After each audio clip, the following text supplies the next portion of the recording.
You can find us on Roku TV, Amazon Fire Stick TV, Facebook, and YouTube. Get all your sports news here first.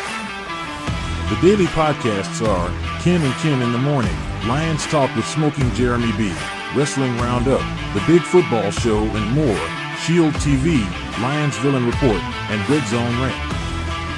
The afternoon podcasts are Valhalla, Grosef Sports, WCFL Dolphins Talk, The Cheap Seats, The Bodkin Show, Spirit of Detroit Podcast, and Maniacs. The nightly podcasts are Hallis Hall Report, Frozen Tundra Network, Skull Gang 365, The Huddle Sports Network Open Mic, First and 10 with Foz, Main Event Football Show, Prime Sports World, The Man Cave, Prim and Proper Sports.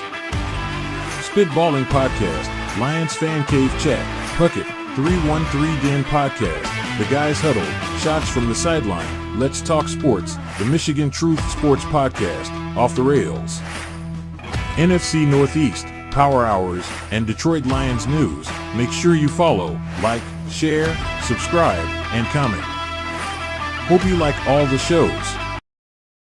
Here locally in the community, make sure y'all go check out Kneecap Bodies by Jeremy Jones.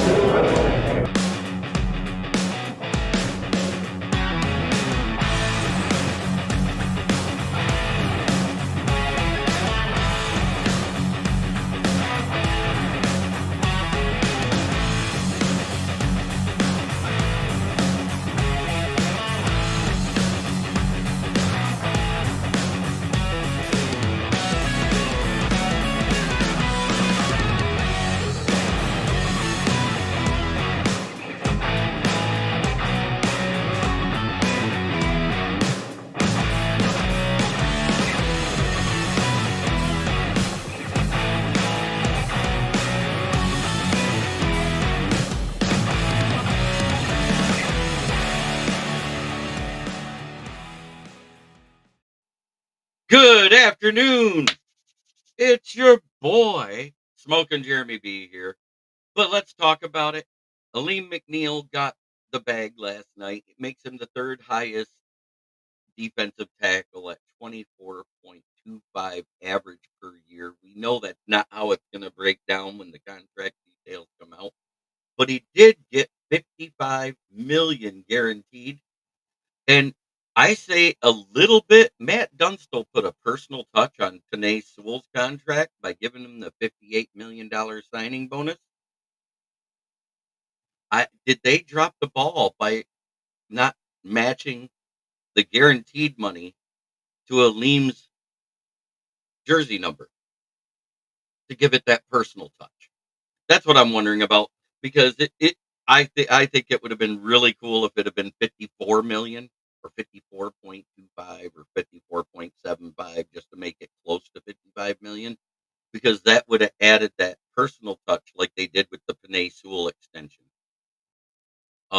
There was a $14 million part of Amon-Ra's contract. There was a $16 million part of Goff's contract. There's all sorts of personal touches in there. And I just wanted to know if they did that. Because if they did, awesome. If they didn't, they kind of dropped the ball because they gave personal touches to the 3 previous extensions, is my point. But we got Davey in the chat saying, good afternoon, One Pride. Dwayne King, good afternoon to all. And Dwayne King, let's go Detroit Lions, Kings of the North Division, championship title, all grit, never back down. And Matt Henry's in the chat saying, good morning, JB. It is hump day, Wednesday. You know what that means. 9 o'clock tonight, we do our NFL roundtable talk where we do our win and loss predictions throughout the entire schedule this week.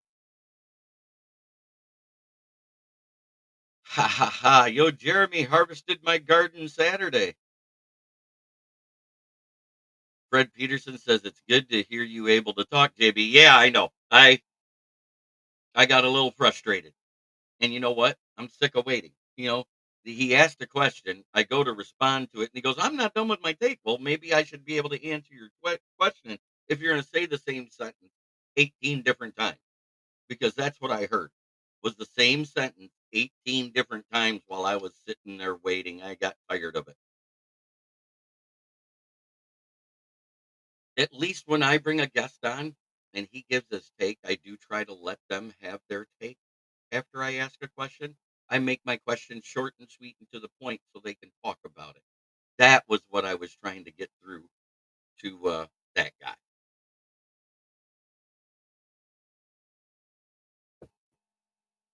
But that being said, I'm happy that Alim got done. And what did I say on the Monday mashup for anybody that was watching that night? I literally said that Alim.McNeil would be the next extension now with the Hutch injury because I have the feeling all they're going to do is pick up his fifth-year option in the offseason and then let us see if he's still the same player on the field. And that's nothing against Aiden Hutchinson. That's called smart football sense. And 2 days later, what happens? Alim.McNeil gets done. So kudos to Brad Holmes, but I did call this right here with Dan Leonard on the Monday mashup.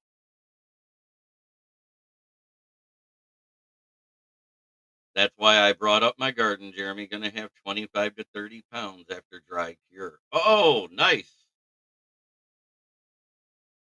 Yes, I know, JB. I've seen him as a guest on other shows, and he does not stop talking. Yeah, including on the NFL Roundtable Talk. I literally have to stop him to address the chat at times. And then I'll say, let me come back to you, Ken, and I'll go address the chat. And then I'll say, okay, continue. But I still let him finish his thought. Do I not? Because this is the one thing that I love to do. I love to address the chat. I'm one of the guys that does it the most. But at the same time, I try not to talk too much shit. But points differential in the NFL, let's go over it. At the top, you got the Vikings. In second place, you got the Lions. In third place, you have the Bears. In fourth place, you have the Packers. How dominant is our division as a whole?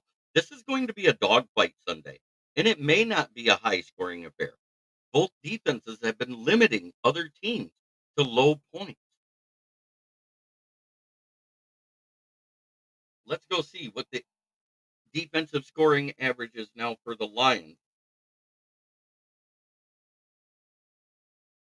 LOL, are you talking about Ken and Ken? Ken Catalone doesn't talk over people. Ken Dobie does. Yes, I am.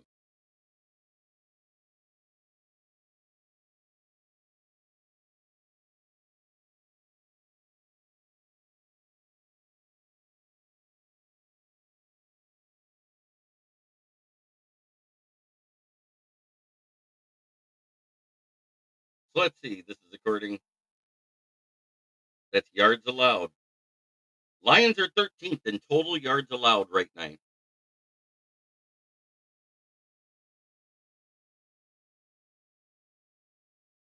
Broski Bear, Jeremy, you the man. Thank you, Broski. Touchdowns allowed in the NFL. The Lions have scored allowed 9 total touchdowns in 5 games. Let's see who's ahead of us. The Bears have allowed 10. Let's see if the Vikings have allowed 9, so we're tied there. The Packers have allowed 15. I'm referring to Bears Ken because Ken Dobie does tend to talk over people when he has him as a guest.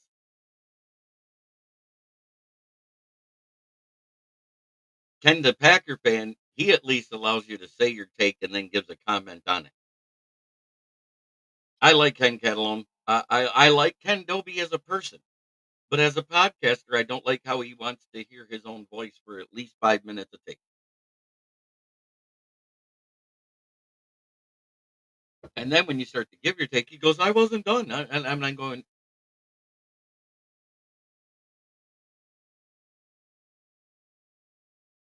But 100%, I'm going to say this about Hassan Reddick. Do I think he'd be a good player? Yes. Do I think he'd be good right away after a trade? No.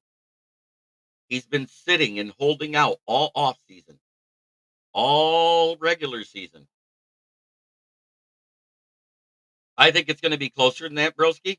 Um, right now, offensively, we're averaging more points per game than them.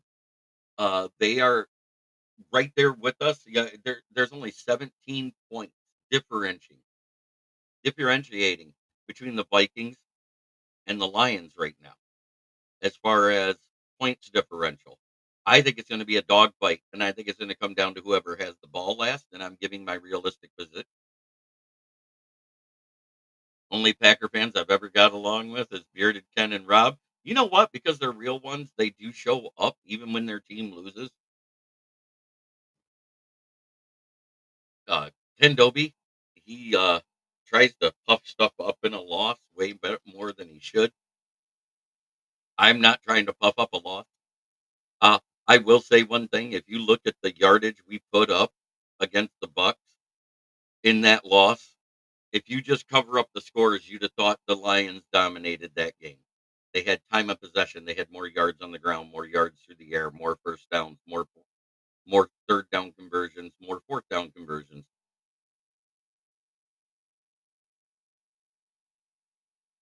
I think, but I want to go back into my Hassan Reddick take real quick. I have us at 28-24 Detroit. We have a good offense. Yeah.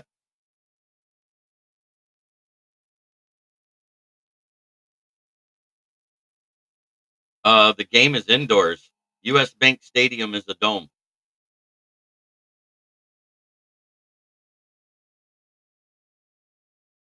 Where did you say the game was outdoors, Broski? Because it's not outdoors in Minnesota. It's a dome game.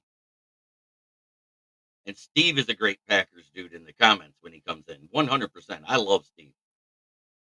Um, I don't even know if we get 31. I'm going to be honest. That defense doesn't give up a lot of points, and we crack down in the red zone too. Only one team scored in the red zone so far on us, and that was the Bucks. Everybody else got shut down and was running in from further back than 20. Broski brain fart. It's okay, Broski. We all have them. I admit it. I admit when I have a fault. I was looking at another game and not focusing.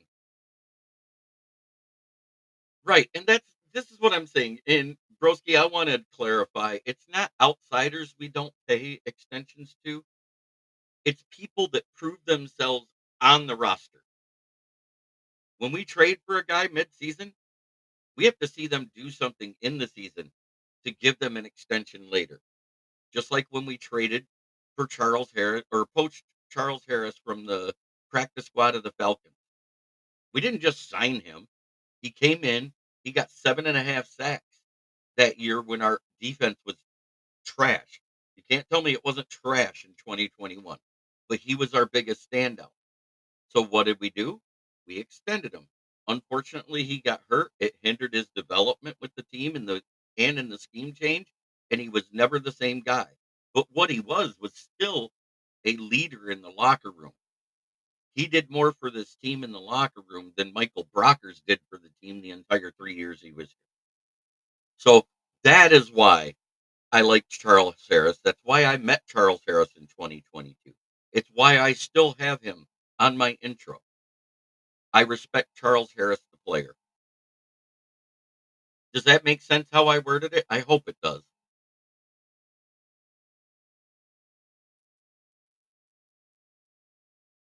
I think we finally got the right defensive back coach to help coach our secondary.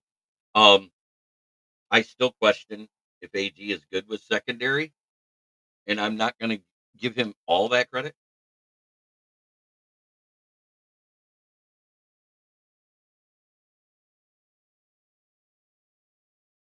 I don't think we'll extend Zietler yet because he was contemplating retirement when we signed him. I think we brought him in as a stopgap. It's why we drafted uh, Christian Mahogany, even though it was a sixth rounder. If you look at his measurables, intangibles, and his play on the field for Boston College, he should have been a day 2 pick at the latest. I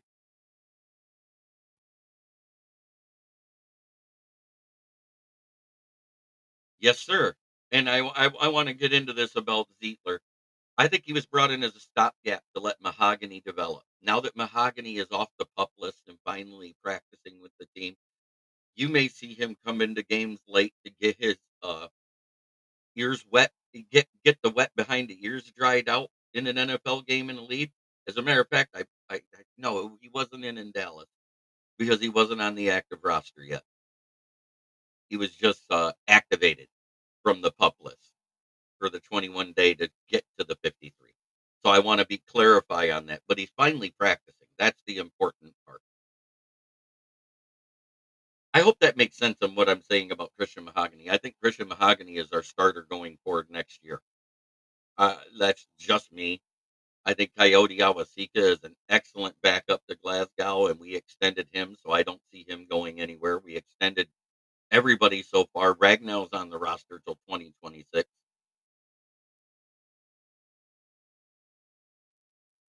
Dorn is the most Homer fan ever and gives the greatest takes ever. We need Dorn back.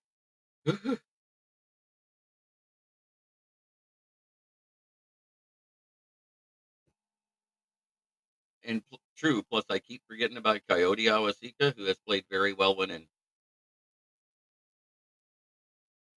I understand. I am not saying that.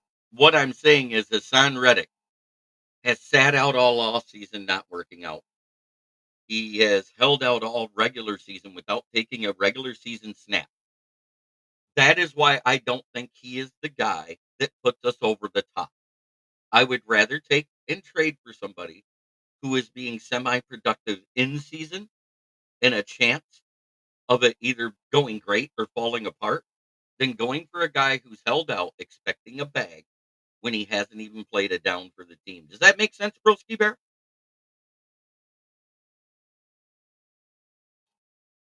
I hope I explained that a little more properly. This is where I was going with that. Hassan Reddick has came out publicly before he even got traded from the Eagles saying he wanted an extension. That's why he wanted the trade from the Eagles. They allowed him to look for a trade. The Jets GM promised him the extension. Robert Salah stopped it. He said some mean tweets about the team, which shows he's not a team rah-rah guy. He actually was trolling Aaron Rodgers. He trolled Garrett Wilson. He trolled Brees Hall in a bad game. He trolled the O-line. He trolled the coaching staff. All during that time, he was sitting on the sidelines, not being a cheerleader for his team. So that type of culture doesn't fit what the Lions want. Does that make more sense now? So I'm looking at guys that are coming on that you could probably get for a lot less draft capital because those are the type of moves that Brad Holmes has made historically. Second and third tier guys that come in and give them a chance to prove themselves. So I'm thinking it's like somebody like Zadarius Smith, who has had production before and fell off a little bit playing on a bad Browns roster. You've got Bryce Huff, who hasn't even.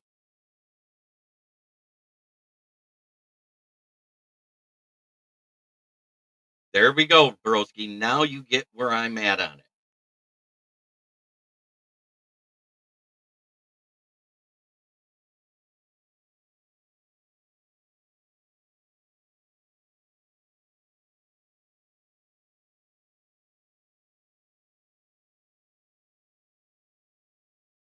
And we have to consider one thing that we haven't talked about with the Vikings is their defense has only given up one rushing touchdown, and that was to Mason, the 49ers guy. They haven't they haven't been giving up rushing touchdowns.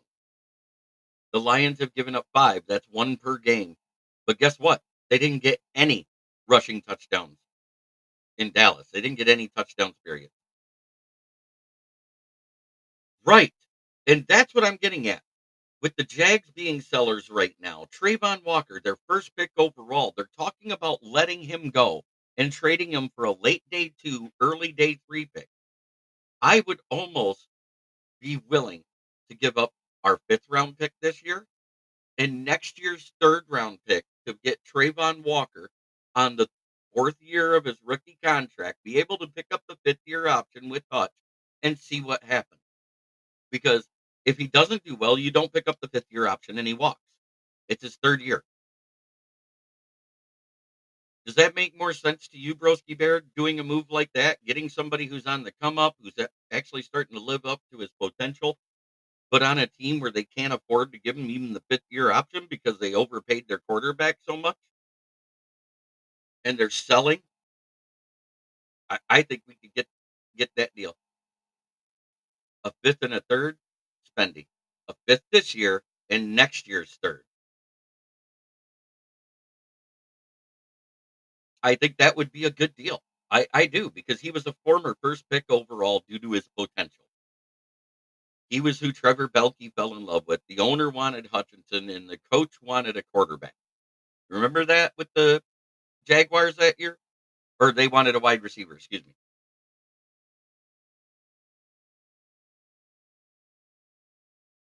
And everybody argued with me, and I said, I am willing to bet. I Other than the fact that my back feels like somebody's got a knife in it twisted at my spine, I feel great. It's gonna hurt to get up from here. I won't be working today.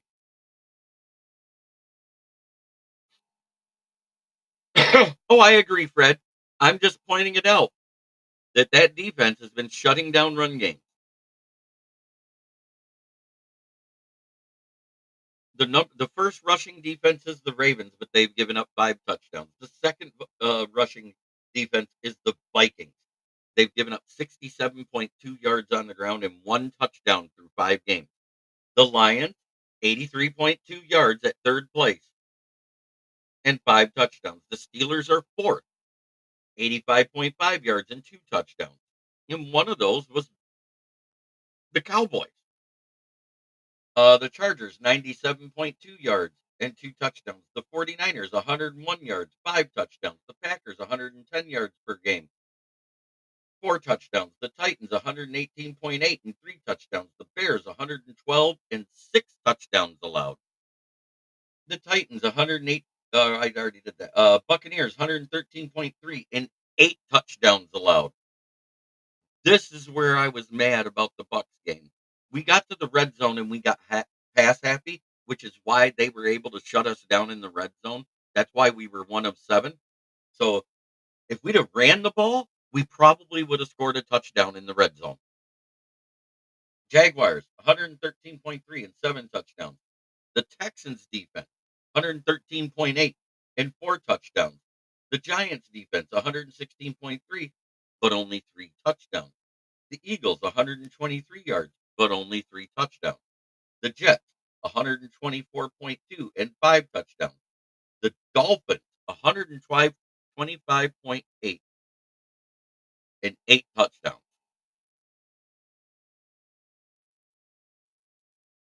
Right, that is where I was going with it, Broski. Thank you. I just picked this up last night because it's war week. Recumbent chair works wonders for my 3 time surgery back, Jeremy. Yeah, if I had one, I'd be in it. Trust me.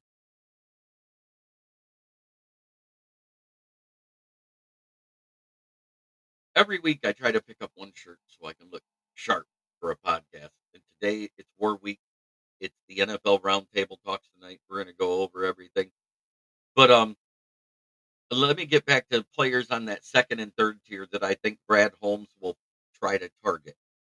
Zadarius Smith, Trayvon Walker, Bryce Huff, um, Harold Landry if he gets on the trade block. I wouldn't mind that either. Um, we might as well forget about Jeffrey Simmons because that guy is a different animal and he's not on the trade block for the Titans. He's a big reason why the Titans are doing good versus the past. The worst rushing defense in the league by touchdowns with yardage is the Panthers. They are 153.5 yards on the ground through 5 games and 12 touchdowns. Guess who's second place yardage and touchdowns combined? It's the Cowboys. 143.2 yards and 10 touchdowns. The only game they stopped the rushing attack was against Pittsburgh. They have not done it at home. Everybody has ran the ball down their throats and into their end zone.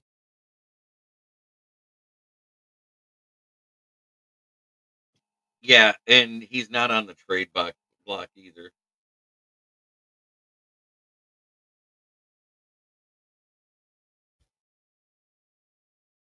And he's 31 years old, on the decline, and he's nowhere near what he used to be.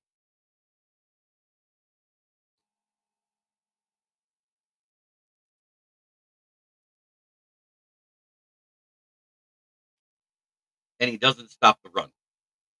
We're looking for guys. I think that those three guys I mentioned first and foremost, Bryce Huff, Zadarius Smith, and Trayvon Walker is somebody if the Lions are going to make a trade for, that's who they trade for. If not, they're going to look to free agency. But if you're going to be called a dirty team, we hear this from other fan bases all the time how dirty this team is. Let's embrace it. Let's bring back Sue, Vontez Perfect, AB, and Pac Man.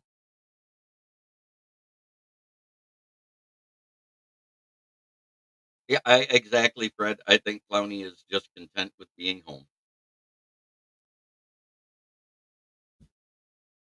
I haven't looked at the parlays this weekend yet, Jay. I'm probably going to do that on Friday. So maybe during the Lions fan cave chat, towards the end of it, I'll do a parlay pick with you guys. I'll talk about it and we'll go through it. Um, like I said last week, I thought for sure I was getting my parlay to start. It's crazy that all 9 of my other touchdown scorers hit, but Tank Bigsby didn't because Trevor Lawrence is overrated. You got a guy that's wide open without a defender within 6 yards of him on the 1 yard line. He looks right at him and throws to the guy that's triple covered to have the ball batted away. That was a big mistake by that QB. And this is why I hate Trevor Lawrence, is he makes mistakes like that all the time in the red zone. Yeah, it was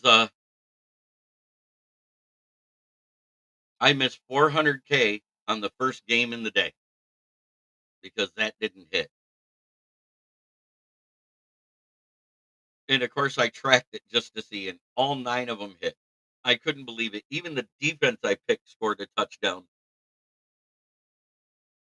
So yeah, I wanted to cry. I'm not gonna lie. I almost did.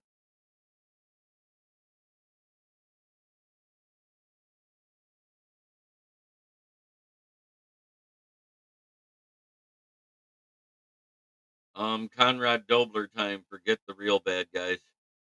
Who needs 400K? I do. But that was going to be investment money. Half of it was getting invested to be retirement, and I was going to retire there on the spot if it happened. Not gonna lie. $200,000 into a mutual money marketing fund with a 1 to 4% guaranteed monthly yield.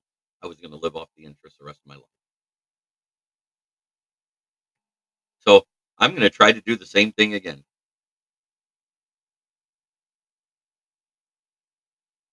When you have viewers like us, we are worth that 100%. So I'll share it, and if we hit, we all prosper together. How's that? Because I'm talking like $1 to $5 bets that net you between $200,000 and $400,000. Is anybody against winning that kind of money for a minimal bet?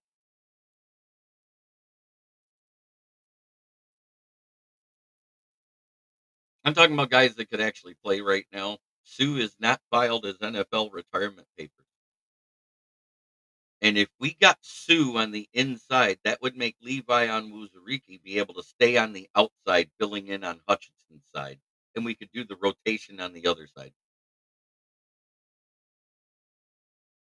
400K, that would buy me a new boat. I don't know if I could afford the gas or slip, but I'd have a new boat. I want a boat too, Ji. That's why I said that, because I don't need a $400,000 boat. I'll be happy with $100,000 boat that fits me and somebody else just to go cruising around the lake on. Imagine Sue coming back and retiring here. Yeah, think about that. If we're going to embrace being the bad guys, let's bring the bad guys in, is what I'm saying. Don't get me started. My pontoon was a ton. 100%.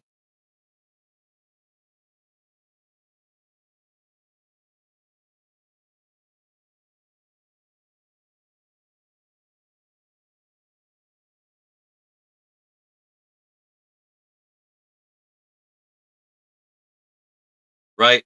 How much is a pontoon? 40K. I'd probably buy a used one and fix it up exactly how I want.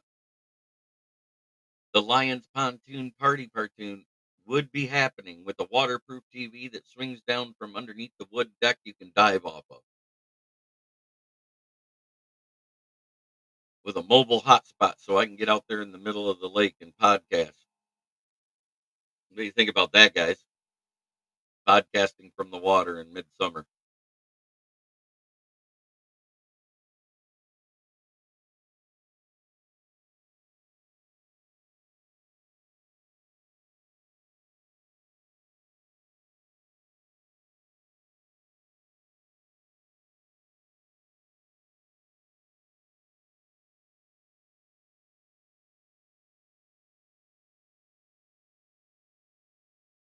My buddy's parent bought a new pontoon. They have money about 100K.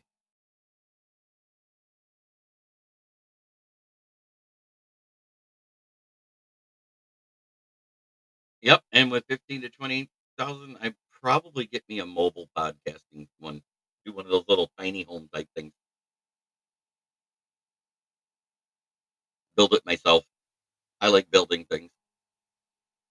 I built the deck for my parents. I built a retaining wall for my parents and help them with the shed. So stuff I like to do. I like being handsy. I'm not a baller. I thrift shop. I ain't gonna lie. I got this at Walmart. I'm not complaining. My 4,018.5 foot gets me out on Lake Michigan catching salmon. Amen, Fred.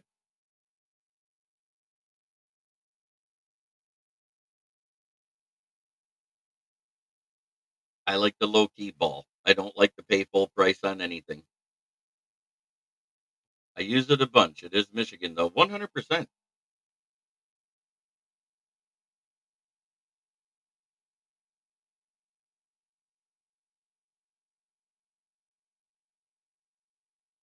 I like fresh salmon, but still focus on rainbow trout. Good stuff.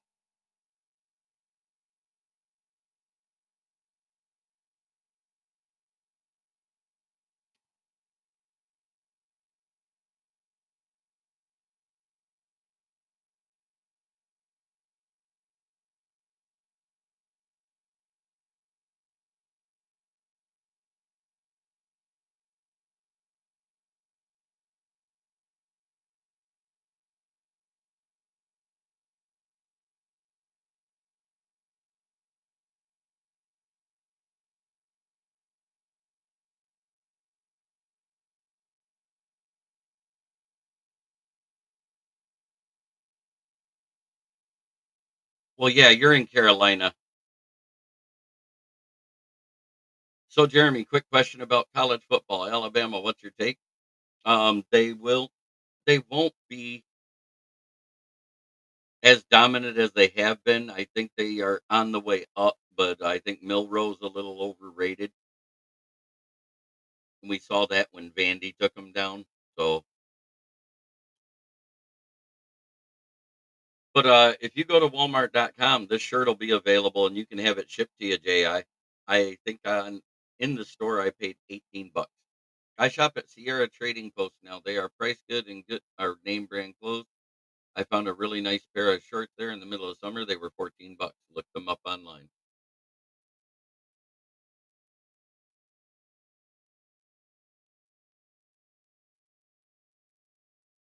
When I got home, the company website had them for 97. Holy smokes, that's a huge discount.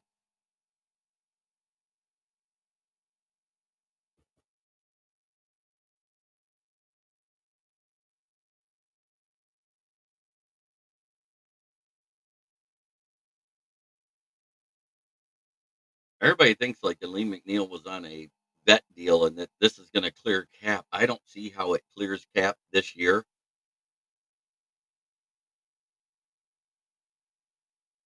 Sierra Trading Post, never heard of that. Good idea too. But literally, this shirt was 18.98 at Walmart last night, and I bought it because it's War Week and it's salute to service time. So I wanted something with some camo or something on it, and I just liked the way it looked.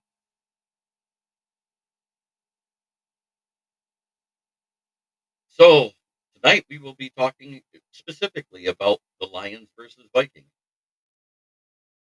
Do I think we can win? Yes. Do I think we will win? It's a question mark. This is a toss-up game. I mean, the fact that the line moved 2 points after Hutchinson injury, it became a 3.5 point underdogs on the road, but we're undefeated on the road. Our one loss has been in the home stadium.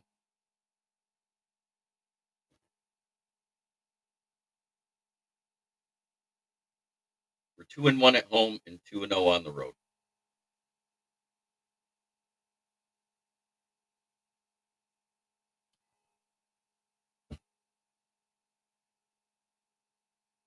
Gotcha. Question mark? Where's the confidence? They're a very good team, and I'm not going to take them lightly. That's where it's at. I have it as a coin flip team. I say whoever has the ball last is going to win.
Just a second. I was responding to a chat.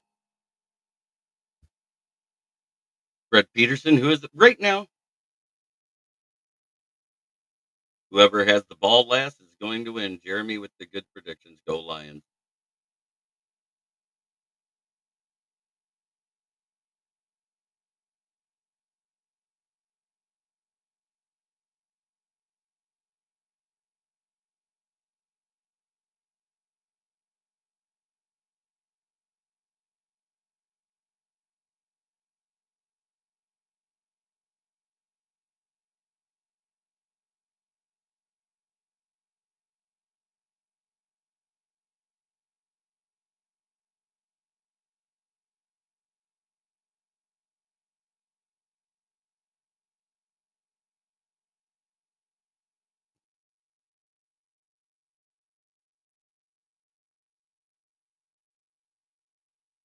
KOC has been a good coach for Minnesota. Brian Flores has been the best DC they've ever had. So I'm going to say Brian Flores is the better defensive coordinator.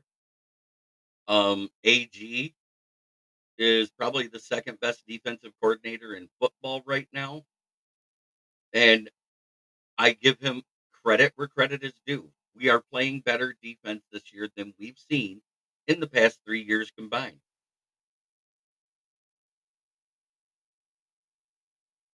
And if it wasn't for that soft zone coverage when Gino went off in the second half, we might not have seen that many yards put up then. Notice he didn't do that when we got the lead versus Dallas. We stayed aggressive. We stayed in man coverage mostly. I said as long as we stay in man coverage and keep the pressure on Dak, he'd fold like a cheap suit. And he did.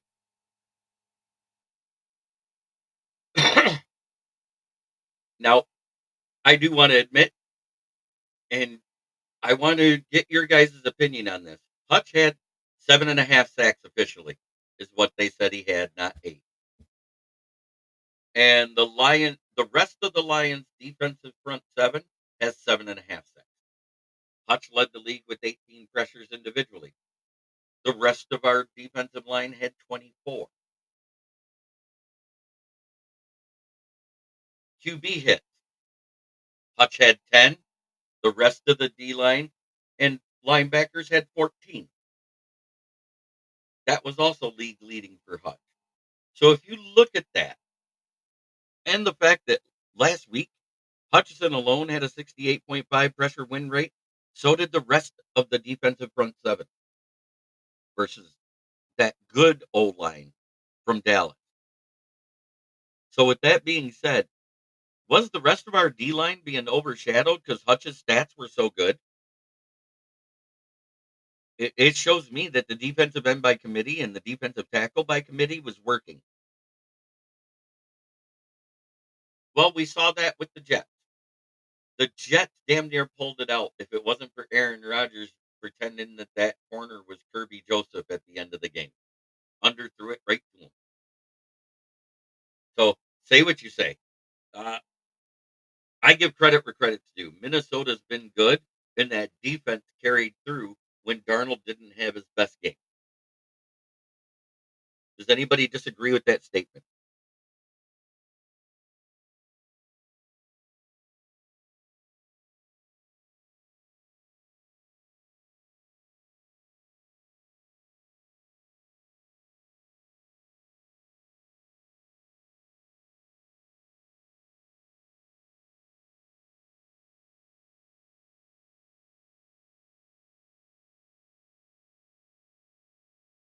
Yeah, I say I agree, Ji, and Fred Peterson.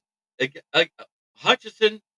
Think about this: Hutchison didn't have that great sack game until DJ Reader played in the middle. DJ Reader was the biggest reason why Hutch was so free because that banged up O line couldn't focus on him.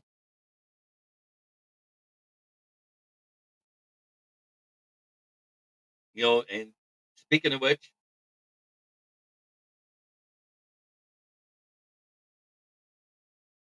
okay, good. I'm just want people to realize that Vikings defense is pretty damn stark. Our offense is good and has been beating some decent teams that have had winning records coming in and weren't that bad.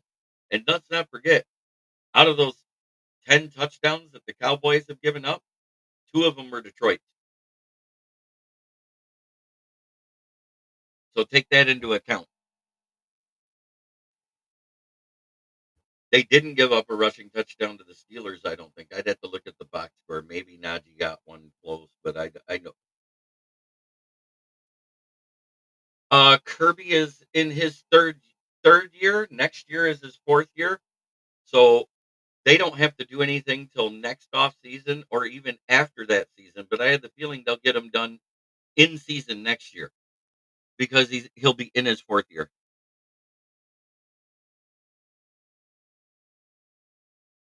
Oh, 100%.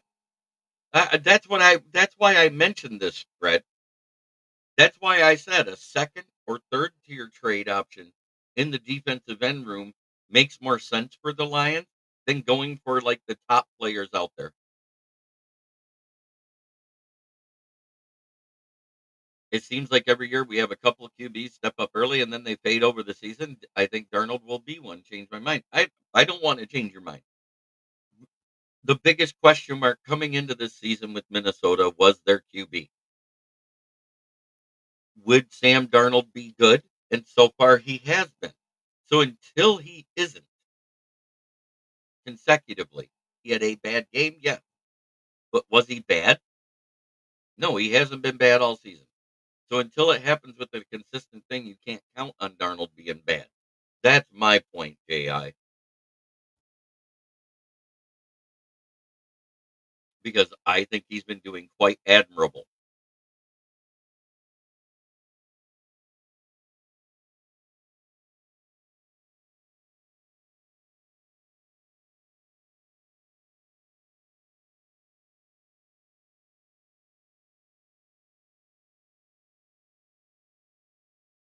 So let's see.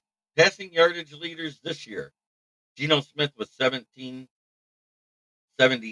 Brock Purdy was 1629. Dak Prescott was 1602. Kirk Cousins with 1598. Joe Burrow with 1578. CJ Stroud with 1577. Lamar Jackson with 1529. Baker Mayfield with 1489. Jaden Daniels with 1404. Aaron Rodgers with 1387. Trevor Lawrence with 1334.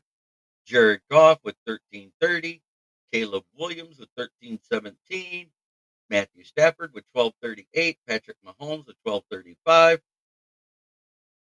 Jalen Hurts with 1194. Kyler Murray with 1186. Josh Allen with 1160. Jordan Love with 1131. Sam Darnold with 1111.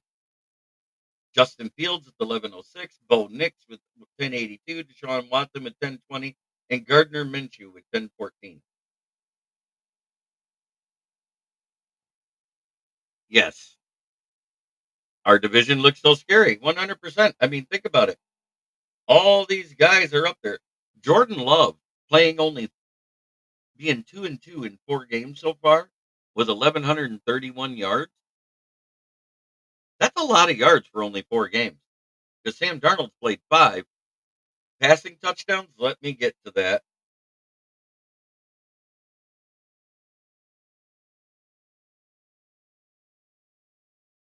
Right now, the leader in touchdowns is 15 for Baker Mayfield, 12 for Joe Burrow, 12 for Jordan Love, 11 for Sam Darnold, 10 for Josh Allen, 10 for Lamar Jackson, 10 for CJ Stroud, 9 for Cousins, Purdy, Rodgers, Caleb Williams, then Derek Carr and Jared Goff and Trevor Lawrence and Kyler Murray and Dak Prescott are all tied with 8. Andy Dalton was 7. Joe Flacco was 7. Jaden Daniels was 6. Justin Herbert was 6. Jalen Hurts was 6. Daniel Jones was 6. Patrick Mahomes was 6. Geno Smith with 6. Justin Fields with 5.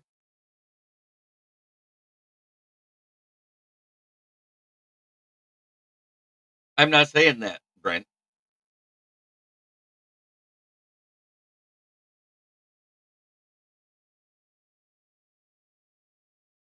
Sam Darnold has 11 uh, passing touchdowns.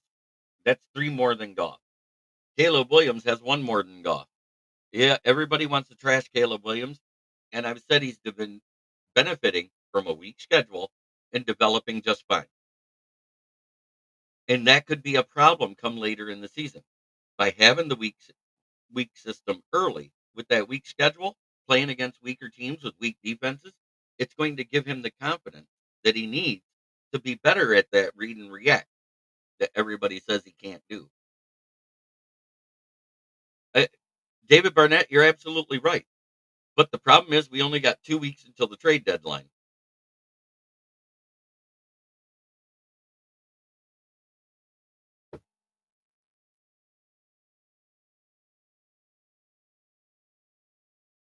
Let's look at that. Let's go to rushing touchdowns alone.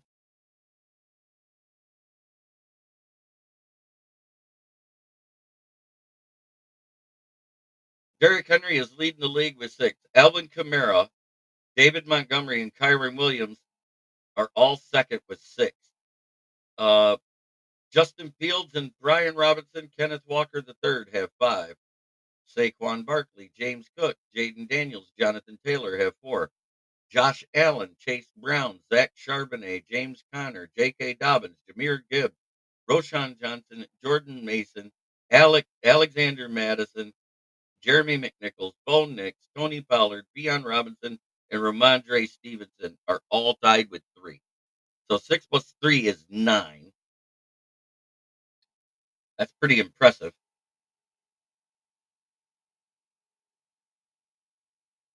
Let's see. Kenneth Walker with 5 and Zach Charbonnet with 3 has 8.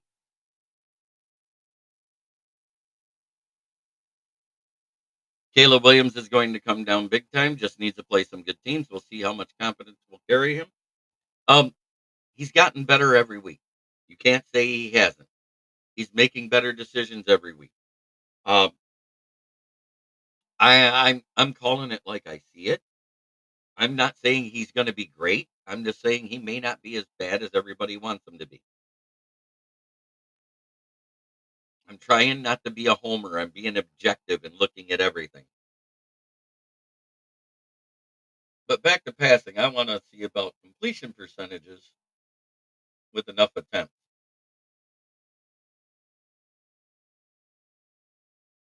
Most passing attempts in the league. It's Geno Smith, and he has 68.9. 224 for Dak Prescott with 63.4. 219 for Daniel Jones, 62.1. 217 for Rodgers with a 61.8 completion percentage. 208 for CJ Stroud with a 68.3. Kirk Cousins has 207 with a 66.7. Joe Burrow, 201 with a 71.6. Deshaun Watson, 199 with a 61.3. Caleb Williams, 199 with 65.3. Let's go down to see where Jared Goff is. Holy crap. Does JMO have any rushing TDs? Not yet.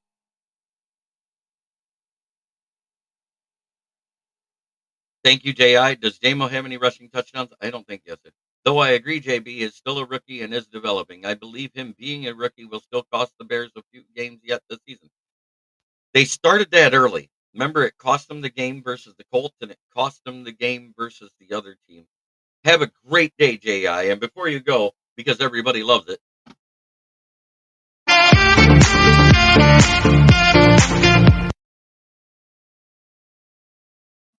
I'm just saying, do you know what Goff's completion percentage is this year on 149 yards, 149 attempts? It's 71.1. It's the best of his career through any 5-game stretch. So while everybody says, I don't know if Goff can keep that up, he's gotten better. Our DBs are improving every week, 100%.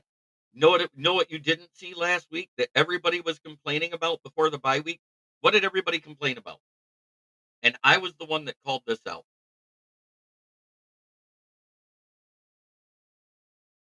Terrion Arnold had less PI calls than CD3. CD3 had another 2 PI calls this past week. Guess how many Terrion Arnold had versus Cowboys? 0. A goose egg. Not one defensive PI. So, like I said, he's developing. He's a rookie figuring out how to play in the NFL. He's going to get better. He may have a sophomore slump, but I bet you he bounces right back out of it. So let's are the Vikings still primarily a passing based offense? Well, let's look. I didn't see much in the rushing yards for them. Let's see how they're doing rushing yards wise. Aaron Jones has 350 yards rushing. He's 1 yard behind David Montgomery, and he missed the game.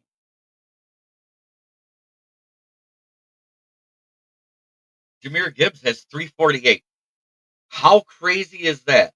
Through 5 games, we already have 699 yards rushing between our two starters, or our 1 and 2 running backs,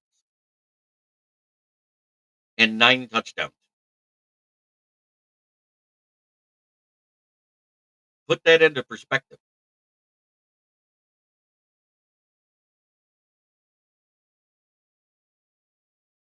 I want to see if how many Jameson Williams rushing yards he has. He isn't in the 100 yet.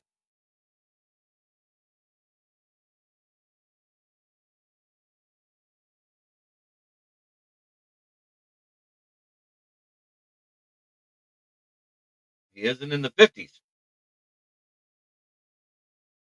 Jameson Williams has 32 rushing yards and 0 touchdowns so far. At what point would Arnold become our CB1?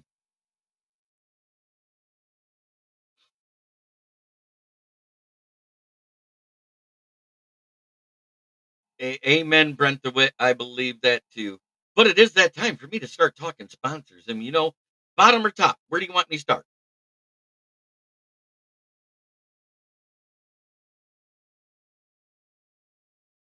Oh, Brent made the decision.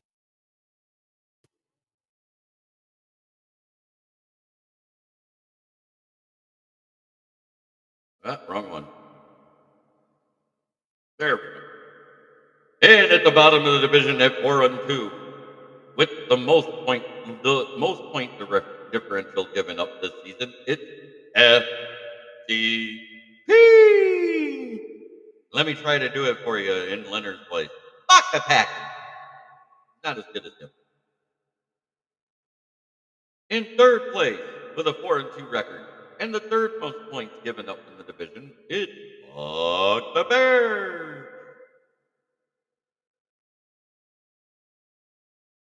In second place with a 4-1 record and the second least amount of points given up in the NFL, it's the mighty, mighty Lions. And in first place with the least amount of points given up in the NFL at 5-0, they can get skull fucked.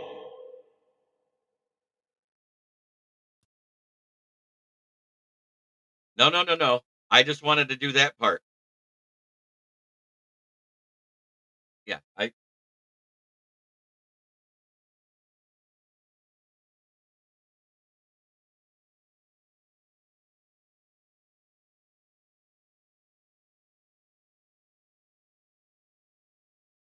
so we can keep talking football because I'm not working. I'm 100%. I just wanted to do that.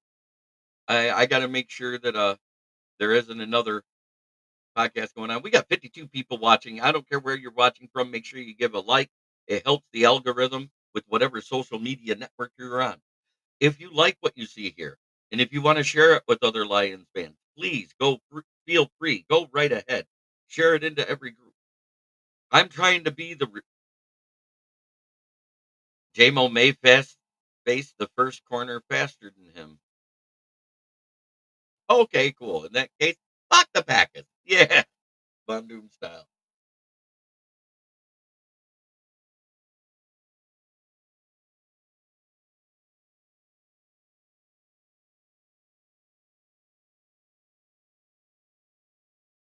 Yeah, because to do it by completion percentage, you gotta weed through till you get to the first one that's had more than like 100 passes. Jaden Daniels is leading the league with over 150 passes. He has 166 passes and a 75.3 completion percentage. Next is Joe Burrow, then it's Jared Goff, then it's Baker Mayfield, then it's Gardner Minshew, Derek Carr, Pat Mahomes, Geno Smith. In that order. I made 150 my minimum. Oh, Gardner Minshew hasn't thrown 150 passes. Throw him out.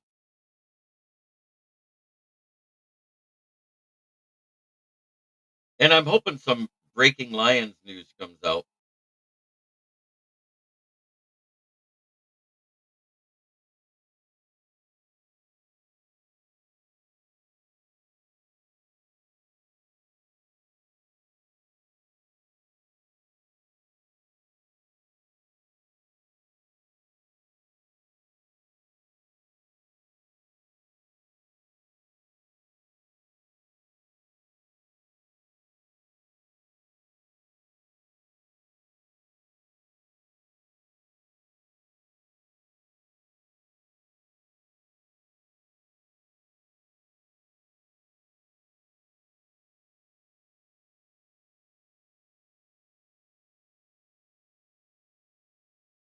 Who's on the bye week?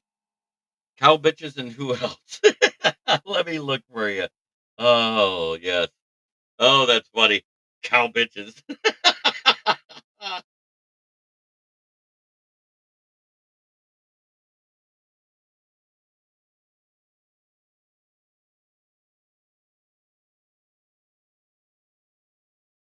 This is, oh, wait, we're week 7 now, right?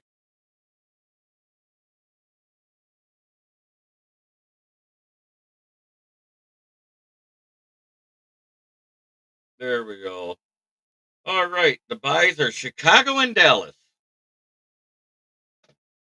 So no matter who wins in the NFC North, Chicago falls farther behind. Brad didn't do enough to upgrade the secondary. LOL.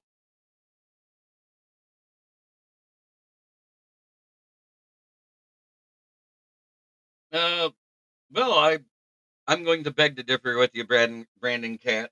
Uh, the defensive end and defensive tackle. I don't know what happened, but Cowgirls into my phone and it auto corrected. There's some good games coming up. Yeah. Oh, which one win team is going to win first, New England or Jacksonville? Ooh, that's a good one. That's a barn burner. We got Seattle at Atlanta, Tennessee at Buffalo, Cincinnati at Cleveland. Battle for the basement of the AFC North. Houston is at Green Bay. Miami at Indianapolis, Detroit at Minnesota, Philadelphia at New York Giants, Las Vegas at LA Rams, Carolina at Washington, Kansas City at San Francisco, Jets at Pittsburgh. And for some reason, we got two Monday night games again. Ugh.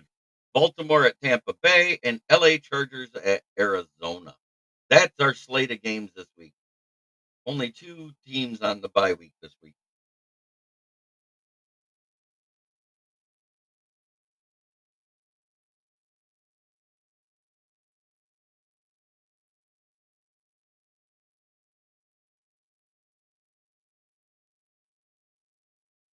So it,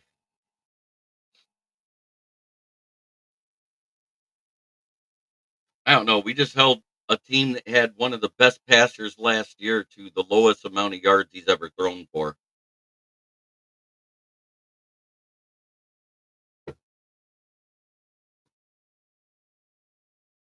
But I like cow bitches. That's funny. I'm gonna use that from now on.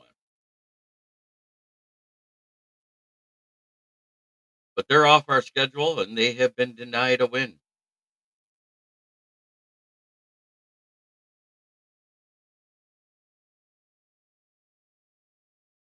Kalen Burns ran a 4.23 40-yard dash. Oh, I got you. We don't know what JMO runs in the 40 though. He never ran one since high school. So because he had his ACL injury. I know his rookie year he was clocked. Oh no, his second year that first.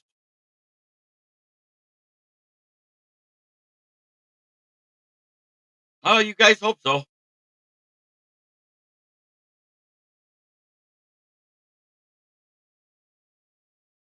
No one knows what the Lions are going to do. You know, we don't know. I do know that the other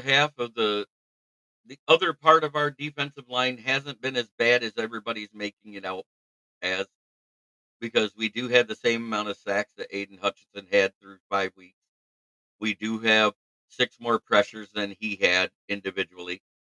Uh, so I don't know. You guys might think you're going to do something great, but it's going to be a dogfight. That's what I expect. Seems funny. We had Cam Sutton and Jerry Jacobs shutting down people at one time.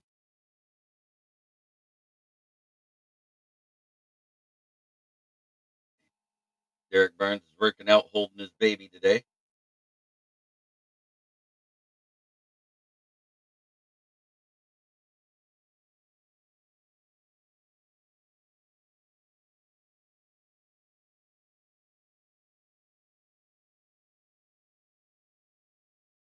God, I swear, all the content creators out there are crying to get any big name guy. 100% Brent DeWitt. Kirby Joseph has yet to give up a passer rating in the end zone. All all of his interceptions have been in the end zone this year.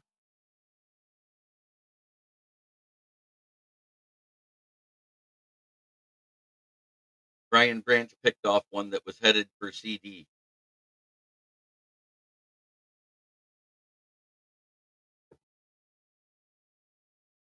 Right now, according to PFF, the Lions have the fifth and sixth best safeties in the league. That probably makes them the best safety duo in the league.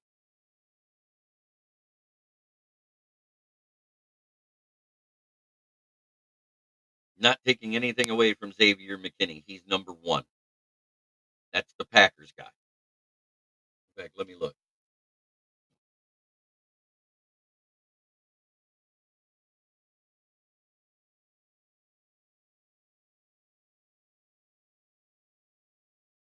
Well, that's ahead of the season.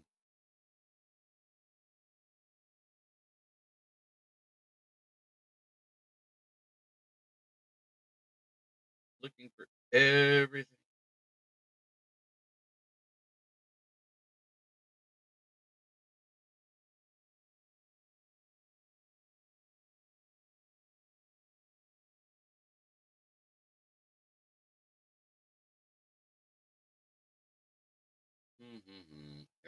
Everything's like prior to the season. There's nothing out there now. I'd have to go up and look.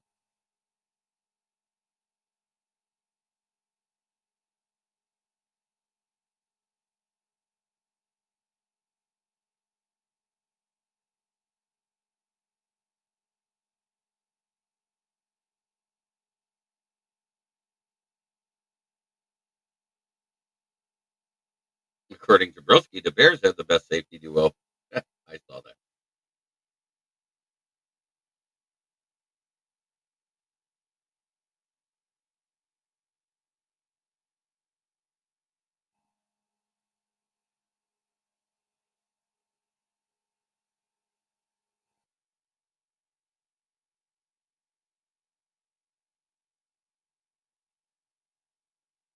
Mhm.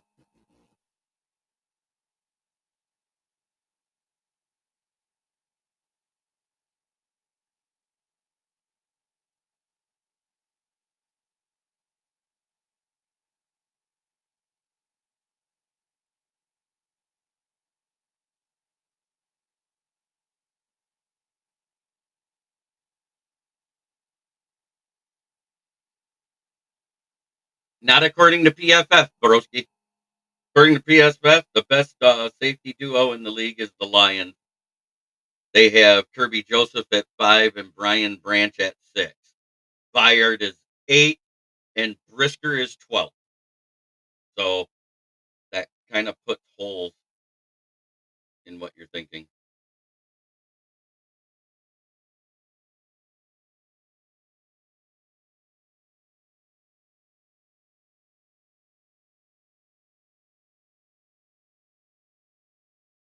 And so will you.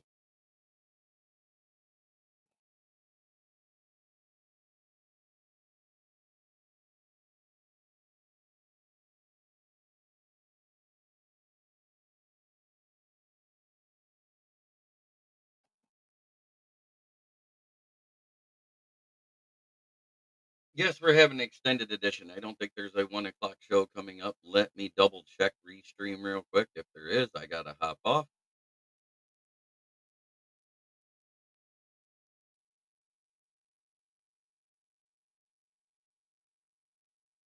There is nothing. So it's us. So I'm going to go longer today. You guys okay with that?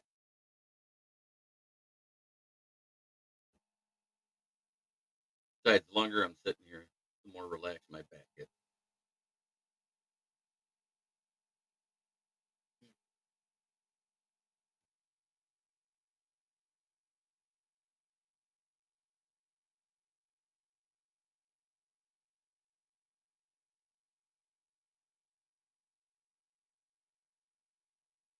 I don't know, and I'm not going to go into that.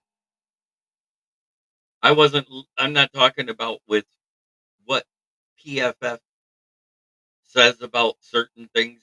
I know that the defensively rankings, some of them are skewed, but they are pretty accurate on most of the D line, the linebackers. Hell yeah, it passes my afternoon a lot quicker. Yeah, there's nothing after me, so we're staying on. Somebody don't like it, they'll message me.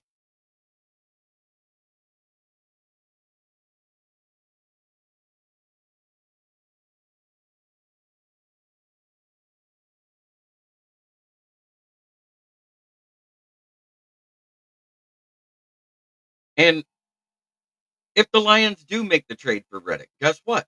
Then I trust what Brad Holmes decided to do. I just have the feeling they don't. I don't know why. Yeah, and they haven't faced as dominant an O-line. They haven't faced as dominant a running back duo. We haven't faced this dominant a defense. It all goes hand in hand.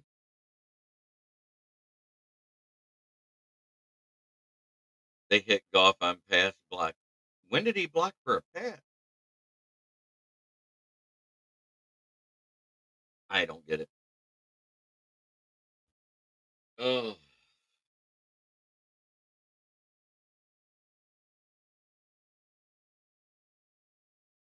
boy, the coffee sure tastes good this morning. I don't know how much longer I'm gonna stay on because my voice is getting a little rough. It still hasn't fully recovered from screaming at the watch party because all of us were screaming. The entire 20K plus fans that were there at Ford Field.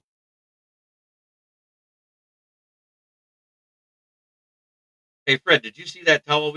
In Brad and Dan we trust. We will have these guys ready this Sunday. 100%. So, did you guys see this rally towel yesterday? I think it's amazing. I love it.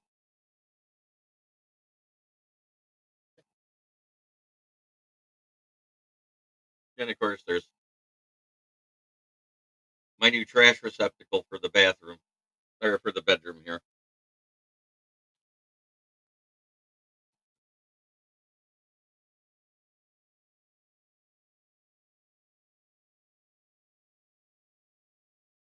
I still haven't figured out how to attach it to these damn things behind my head. Otherwise, it would be up on the wall. It will be up eventually.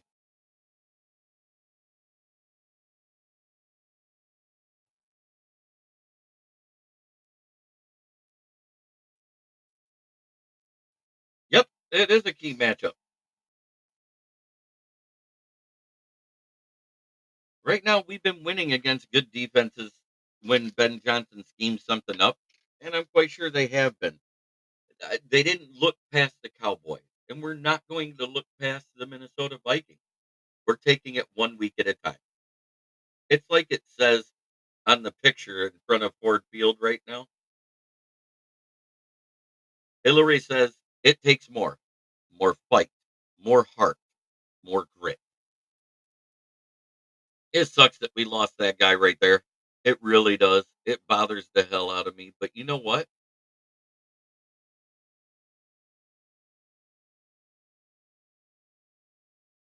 Were the beers normal price?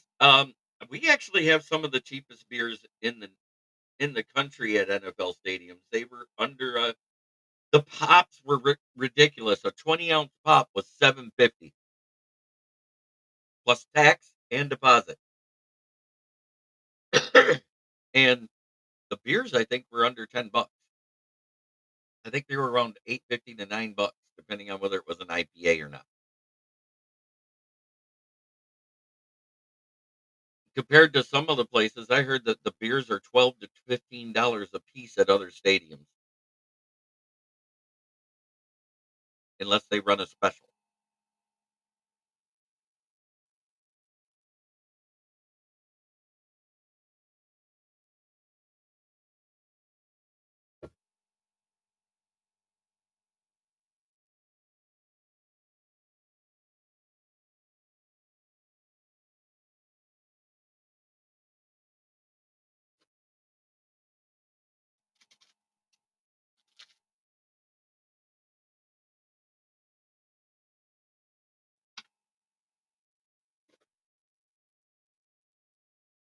Why buy soda when you spend an extra 50 cents for beer? Because I don't really drink when I'm out. If I'm gonna drink, I stay home. That's just me.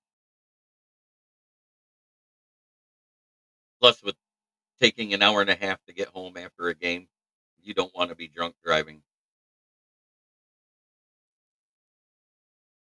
100% David Barnett, but at the same time, we have to expect that their defense is good enough to stop us at times. Um, I'm not taking this game lightly. I'm not taking the Minnesota team lightly. This team is good.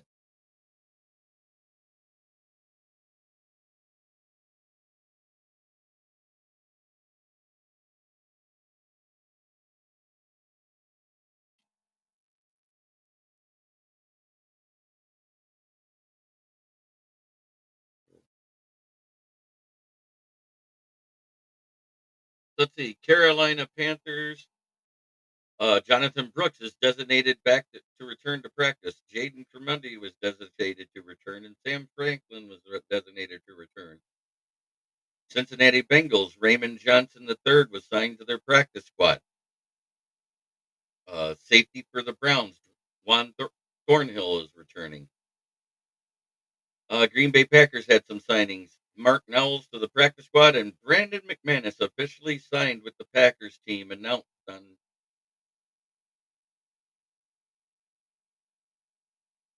on September 30th. The league found insufficient evidence that he violated the personal conduct. So the cut,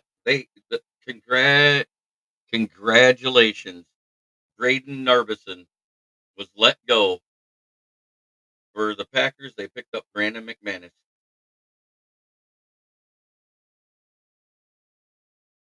Trey Sermon, running back. If you have Trey Sermon as a backup on your fantasy team, he's more than likely out. Michael Pittman will be monitored through the week and may not be able to play. Ryan Kelly's got a calf strain. He will not practice. And DeForest Buckner ankle is still working to have his 21-day practice window open, which hasn't happened yet. They signed running back Salvon Ahmed, and they cut their kicker from the practice squad.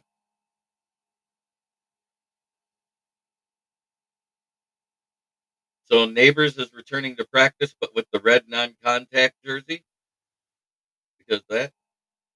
Andrew Thomas is out the remainder of the season.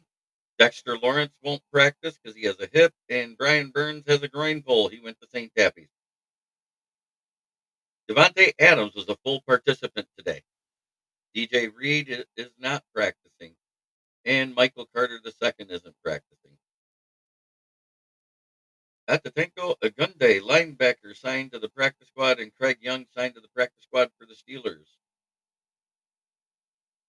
I can't believe they don't have anything about the Lions signing. Anyway, weird.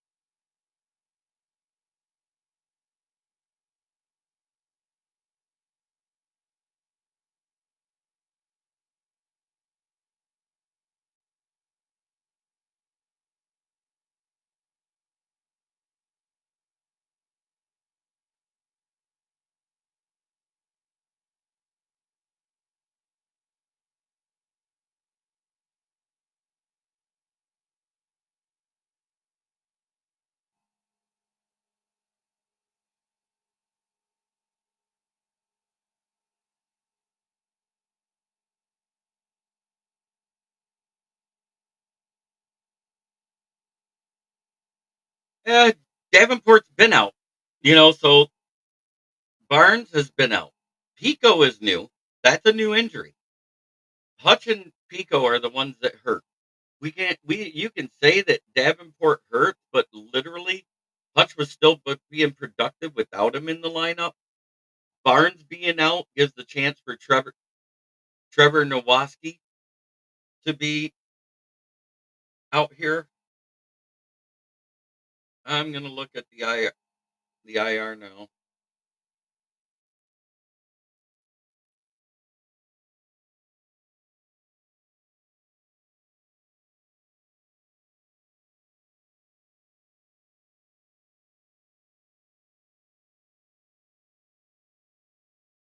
If the offense will step up. They have been.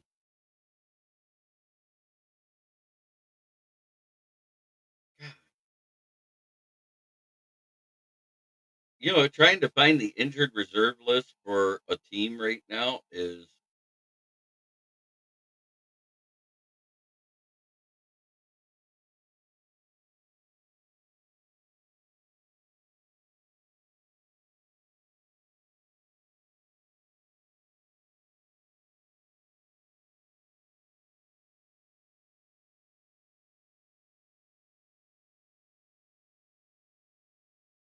so 1, 2,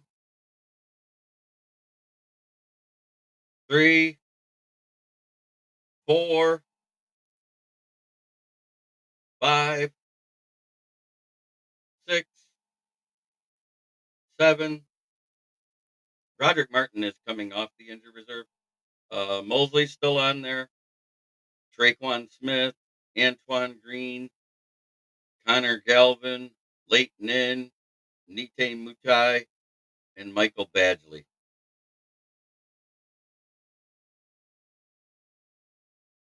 So 1, 2, 3, 4, 5, 6, 7, 8, 9, 10, 11, 12, 13, 14. But Mosley and Comiskey are slated for return around week 12, which is Thanksgiving. So they will be coming off. We don't know how long it'll be for Ifeatu Melifamu. He's still on there.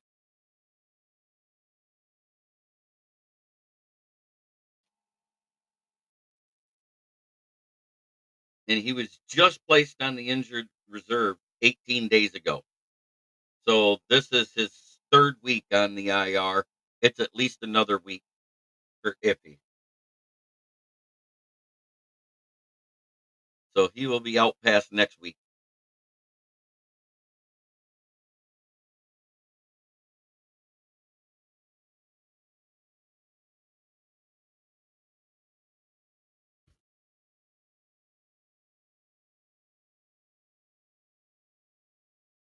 So we might have Iffy by the time we play the Packers in week 9.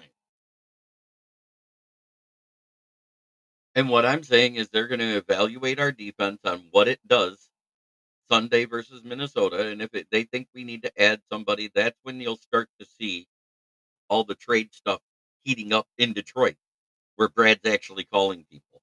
All we've heard is speculations from beat writers and content creators on who the Lions are targeting. I've heard nothing from Allen Park yet.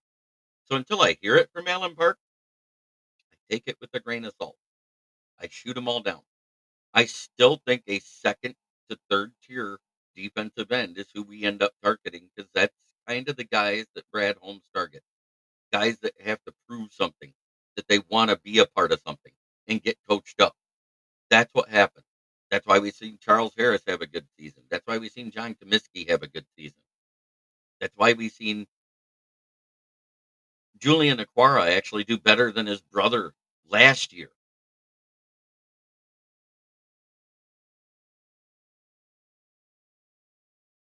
It's why guys like that make our roster. It's not because we don't think they're any good. It's not because they're trash. It's not because they were injured before. It's because they have something to prove. And with that being a different injury with Davenport, it was really weird that he had that injury. And when it was done kind of maliciously by that offensive tackle. I don't care what anybody says. Brendan Dillinger says, show me. Hmm. Consider 3 starters out and many key rotational. Eh, it is what it is. We saw Nowaski step up last week. As soon as Hutch was out, he got a sack. So we've got guys that are stepping up. Alim.McNeil has 2.5 sacks through 5 games already. And he actually already has as many sacks as he had through week 10 last year. The biggest difference is DJ Reader at the interior side next to him. Wingo's starting to show some potential in getting better. He had a better game. He had probably his best game so far this season. Last week, Levi Onwuzurike showed better. Josh Pascal still got something to prove, as far as I'm concerned. He hasn't been consistent. 1 week up, 1 week down, 1 week up, 1 week down. We need consistency out of him. Because Pascal is in that 4th year.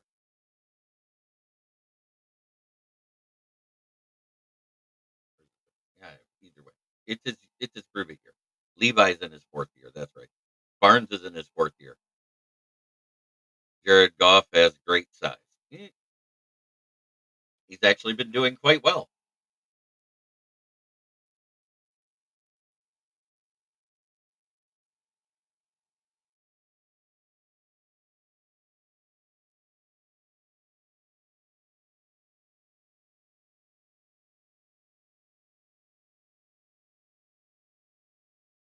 All I know is the NFC North is the best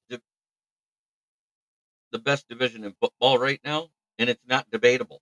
There's 5 losses in the entire division this season through 6 weeks, which is astounding if you think about it.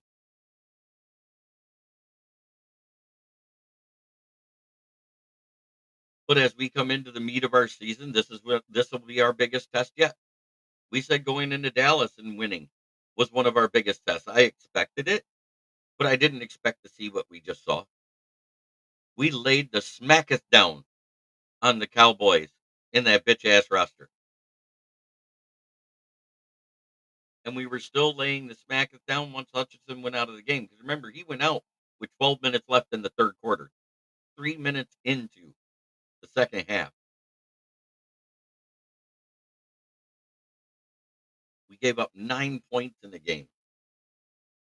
And people are trying to poo-poo that win. They can all kiss my ass. Well, guys, I'm going to get ready to do some stuff around the house. I do have a life to live. I do have some laundry to do. I do have a room to clean. I love seeing our depth step up to David Barnett. So last but not least, I have to give honor to my sponsor that pays for their spot.